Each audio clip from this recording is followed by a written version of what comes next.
Alright guys, out here working on the 4210. You notice got the engine part here. Had a fuel leak on the injection pump, and did a little searching, and there's this line right here which plugs into elbow in the top of the cover of the injection pump. And what it does, there's a seal in there and a gasket that was leaking fuel from the body of the injection pump, which is supposed to be fuel right there, all that diesel is. It was leaking fuel into the fuel shut-off housing. There's a bathtub, which I'll show you in a minute, and it was leaking fuel in there, and then it'd run out that hose, and it wasn't supposed to be doing that. So I took the air cleaner and everything off, and went in there and put a new seal and gasket in it. Pretty easy to work on anyways.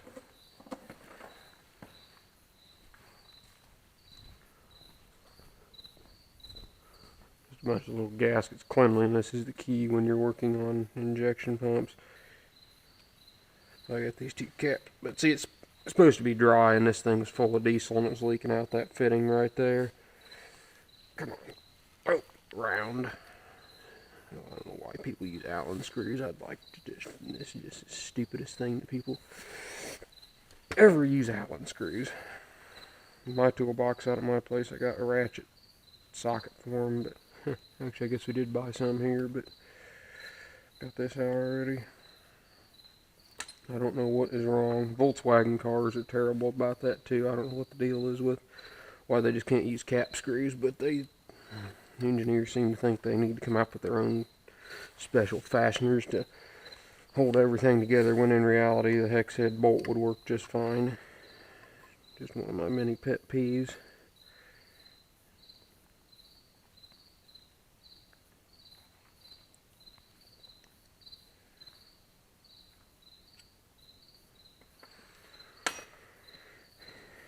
There we go. Gasket right here. I think gasket was alright, but there's this other little seal. The gasket wasn't in the best shape, but clean it all up and get everything working again. But I think it's this seal right here that was leaking, because that pump does have pressure in it, so it's not just like it's holding just the weight of the fuel. It's got pressure in it, and so. But anyway, I'll just take these two screws loose, pull that shaft out, it'll loosen this piece up, and then open these. I did this 2 years ago on a 4210 a neighbor has. One of the few 4210s left in the area, or white tractors for that matter. But anyway, I'll get the fuel out of the pump and then show you a little more in it. I already got the fuel sucked out of there. This is a fuel lubricated pump. It does not have engine oil running through it like some pumps do. I don't particularly like that as much as, I like the oil lubricated ones better, because these days they've took so much of the lubricity out of the fuel pumps, and or the fuel itself. They kind of regulate that, and it really doesn't lubricate these old pumps like it should. So it does take the cam. We have had trouble with it taking the camshaft lobes off down there on the plungers. But anyway, here's how that fuel shut-off deal works. It just moves. I'd have to look at it a little more, but it pushes down on this little pin right here and moves these, backs these little rack off there. I think call it the fuel rack, or fuel. Yeah, that's right. I can't remember the term for it. But anyway, it pushes down on that, and then backs the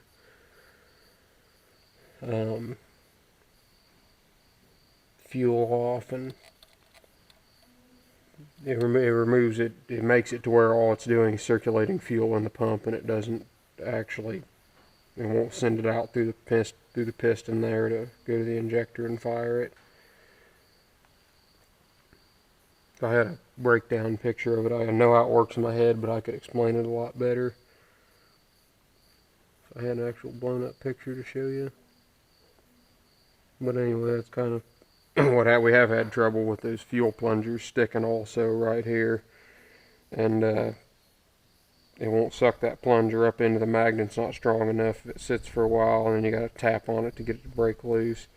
But it'll just stay like that, holding that thing down, and it needs to go like that to let it start firing fuel. But anyway, that's kind of what we're doing here. Got to replace some of these O-rings here leaking, so I got to set the valves on it, set the valves anyways. And so we're going to pull these little adapters out and replace the O-rings on them. But we'll come back to here later.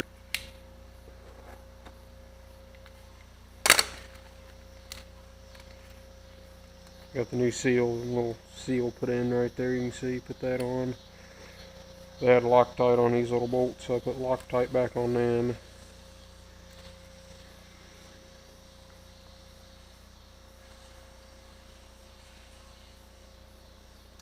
I would not put any sealing agent on these type of gaskets because they're a good solid surface they're bolting to, and they're sitting in the diesel fuel all the time would hurt silicone and probably about any other sealing agent.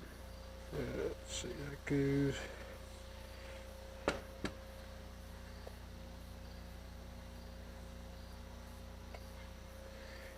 Kind of sits on there, and then little. Let me get the gasket.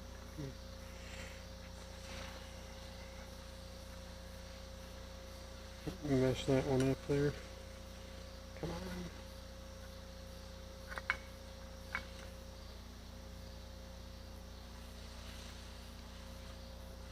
There we go.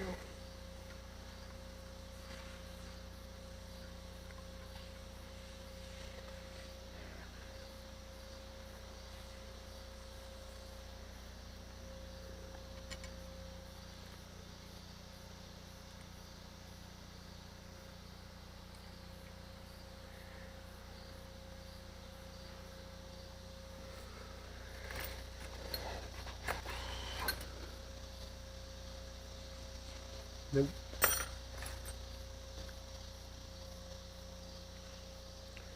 Well, let's see, yeah, those are pretty well aligned. Probably go ahead and tighten them up. Alrighty, well, got this thing cleaned off here. I use these little razor blade scrapers. They work pretty good for scraping stuff clean where you don't want to get in real sensitive areas like this where you don't want to get anything down in the pump. And you can kind of just keep pushing stuff out, and it works pretty good to clean stuff up. Make sure there's a spring and a relief valve right there is what that is.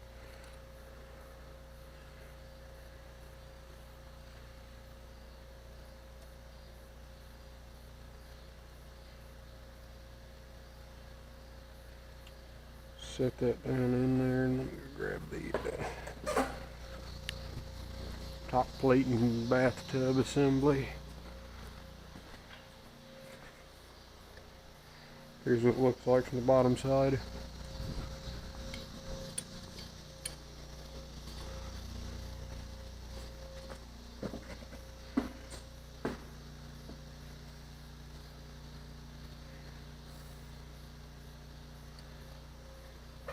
There, let's see how this is lining this up.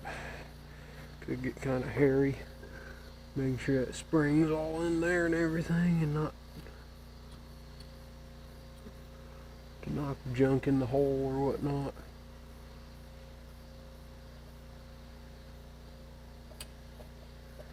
I think the spring went in.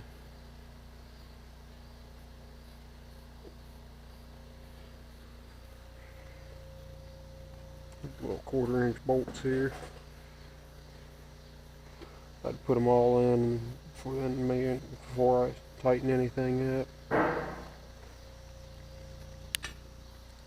Had the valve covers off of it because I set the valves on it. Got to put those back on yet. I should have made a video of that. That's kind of a little bit different doing to do them, especially on a V8 motor.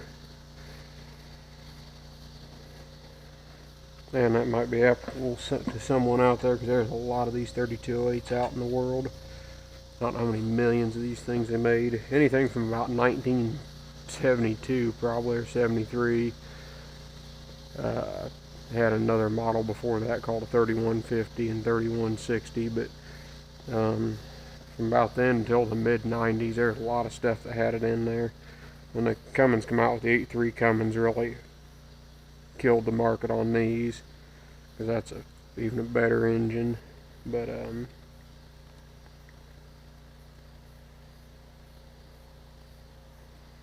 these are a very popular engine for anything needed from about 150 to 250 horse there in the 70s and 80s.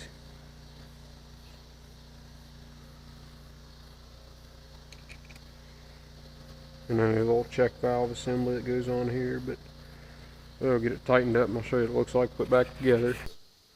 Now these later model cats don't have a return line on the injector here. They're just a single line. I think they call it the 7000 series injector. Just one line comes in off the injection pump, and there all the fuel comes in here. It's got to be fired. It can't go through a return line. And so they just got one return line,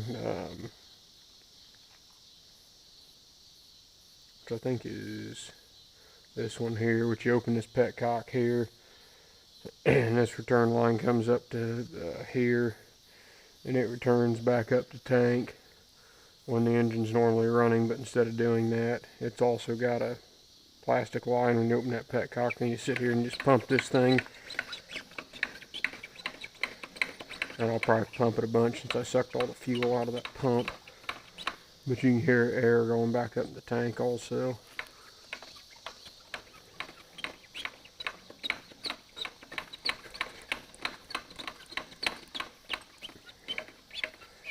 There, it's starting to get some pressure on it.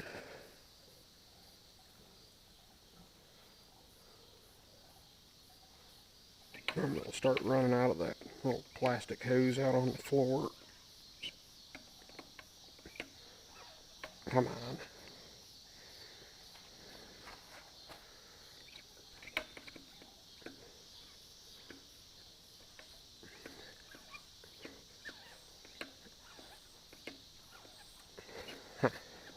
That's not going to do it. I can hear air rushing back in the tank, so it must evidently still have air in the system. But well, yeah, I pumped it about 3 more times after I shut the camera off, and it started running out that line. So it takes to get blood out. These are really easy engines to bleed out, and really good starting engines too. But I'm going to throw the valve covers back on it and put the air cleaner back on, and I'll fire it up.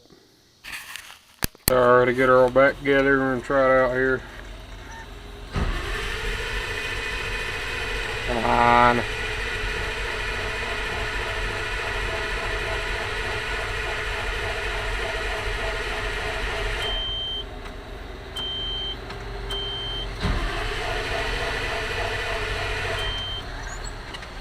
Go up there and make sure this fuel solenoid's open.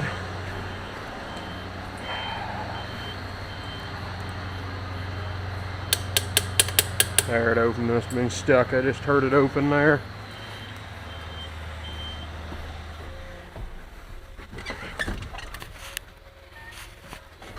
Now it ought to take off.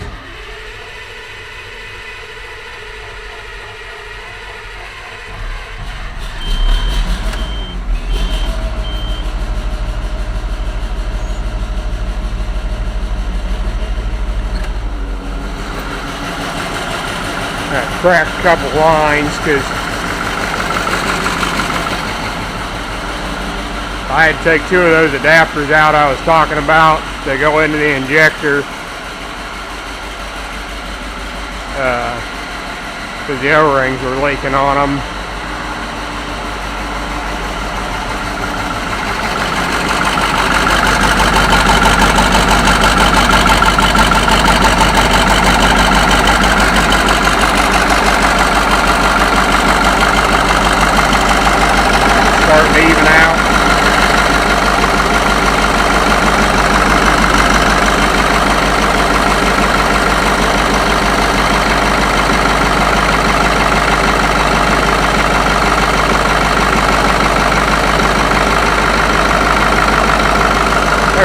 That's better.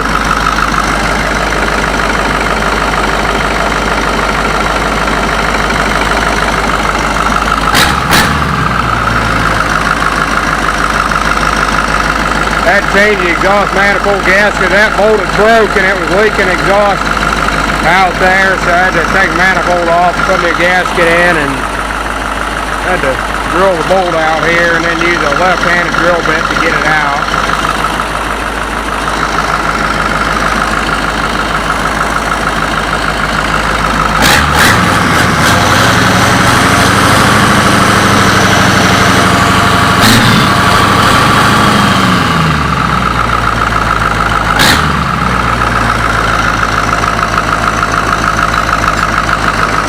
I have to get out in the field and see if it leaks any, but anyway, thanks for watching.